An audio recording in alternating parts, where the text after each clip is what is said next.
ابعد عن اللي طبعه مش طبعك، واللي ملوش اصل ولا كبير عشان ما تصغرش نفسك. ابعد عن الناس القاسية، وحط تحت كلمة قاسية دي 100 خط، اللي ملهمش عزيز ولا غالي. ابعد عن الكدابين وبتوع الحوارات اللي بوشين، لان عمرهم ما هيكونوا مخلصين. ابعد عن اللي هنت عليه، هنت مرة هتهون عليه 1000 مرة. ابعد عن الشكاك والنكدي واللي ضميره اسود، اللي بيبقى من وحشة اللي جواه مفكر كل الناس زيه.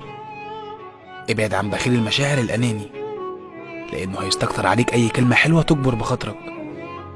ابعد عن اللي شايف غلطاته صغيرة أو شايف نفسه ما بيغلطش. انت مش ناقص مرضى نفسيين في حياتك. ابعد عن اللي تجبر بخاطره وتراضيه وتقرب له وهو يفضل في مكانه. ابعد عن اللي تسامحه مرة واتنين ويكرر غلطه ويبقى فاكر نفسه أذكى منك وإنك ما بتحسش.